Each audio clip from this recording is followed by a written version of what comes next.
আমাদের আজকের রেসিপি আলুর দম। আলুর দম বাঙালির অত্যন্ত জনপ্রিয় একটি খাবার।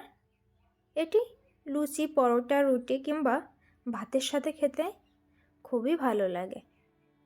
চলুন তাহলে দেখে নেওয়া যাক আজকের রেসিপিটি। নিয়েছি এখানে 500 গ্রাম আলু। প্রেসার কুকারে পর্যাপ্ত জল, আলু এবং 1 চা চামচ লবণ দিয়ে 3টি সিটি দিয়ে নেব। প্রেসারটা যতক্ষণে ঠান্ডা হচ্ছে ততক্ষণে 2টো মিডিয়াম সাইজের পেঁয়াজকে কুচি করে নিচ্ছি। দেখুন পেঁয়াজ আমার কুচি করে নেওয়া হয়ে গেছে। এখন কড়াই গরম হলে 2 টেবিল চামচ তেল, 1টি তেজপাতা, 2 টুকরো দারুচিনি, 4টে ফাটিয়ে নেওয়া এলাচ এবং আধা চা চামচ জিরা দিয়ে ফোড়নটা একটু ভেজে নেব। ফোড়নটা আমার ভাজা হয়ে গেছে। এখন আমি পেঁয়াজ কুচি অ্যাড করে দেব। পেঁয়াজটাকে আমাদের খুবই ভালো করে ভেজে নিতে হবে যতক্ষণে না গোল্ডেন ব্রাউন হয়ে আসছে। পেঁয়াজটা ভাজা হতে থাক। একটা মশলার পেস্ট করে নিতে হবে। তার জন্য মিক্সিতে দিয়ে দিলাম কয়েক কোয়া রসুন, 1 ইঞ্চি আদা, 4 থেকে 5টি কাঁচা লঙ্কা। একটু জল দিয়ে মশলাটা পেস্ট করে নিয়েছি। এদিকে আমাদের পেঁয়াজটাও গোল্ডেন ব্রাউন হয়ে এসছে।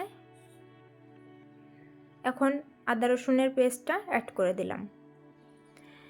এটা দিয়ে ততক্ষণে কষাবো যতক্ষণ আদা রসুনের একটা কাঁচা গন্ধ থাকে সেটা না যায়। মিক্সিতে আবারও একটি বড় সাইজের টমেটো আমি দিয়ে পেস্ট করে নিলাম।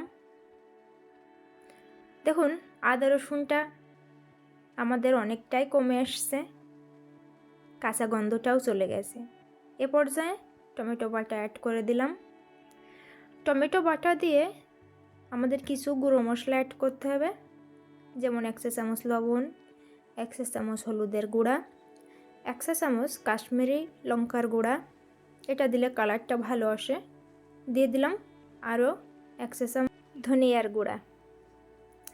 গুঁড়ো মশলাটাকেও আমাদের খুবই ভালো করে কষিয়ে নিতে হবে মশলার সাথে।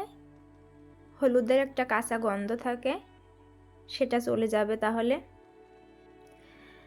মশলাটা আমাদের যাতে পুড়ে না যায় তার জন্য এখানে সামান্য জল অ্যাড করে দেব। জল অ্যাড করে দিলে এক তো মশলাটা পুড়ে যাওয়ার ভয় থাকে না, প্লাস তেলটাও উপরে চলে আসে। ঢাকা দিয়ে কিছুক্ষণ কষিয়ে নিলাম। দেখুন আমাদের তেলটা উপরে চলে এসছে মশলা থেকে। এ পর্যায়ে আগে থেকে সিদ্ধ করে রাখা আলু এবং হাফ কাপ মটরশুঁটি দিয়ে দিলাম। আলু এবং মটরশুঁটিটাকে মশলার সাথে খুবই ভালো করে কষিয়ে নিতে হবে। মনে রাখবেন এ পর্যায়ে গ্যাসের ফ্লেমটা লো টু মিডিয়ামে রাখতে হবে, নাহলে আমাদের মশলাটা লেগে যেতে পারে। খুবই ভালো করে কষিয়ে নেওয়ার পরে পর্যাপ্ত জল অ্যাড করে দিব। আমি গ্রেভিটা একটু ঝোল রাখবো, সেজন্য একটু বেশি জল দিয়েছি। আপনি আপনার গ্রেভির পছন্দ অনুযায়ী কতটা ঝোল খেতে চান সেই বুঝে জলটা দিবেন।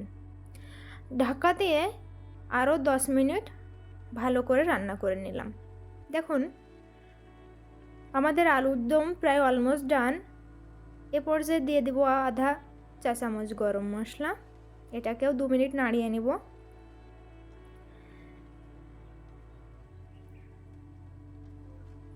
নামানোর আগে দিয়ে দিলাম খুবই সামান্য চিনি দিলে স্বাদটা ব্যালেন্স হয়। এটাকে 2 মিনিট ভালো করে নাড়িয়ে নিলে রেডি আমাদের আলুর দম। আমার রেসিপিটি ভালো লাগলে অবশ্যই আমার চ্যানেলটিকে সাবস্ক্রাইব করবেন। পাশে থাকার জন্য ধন্যবাদ।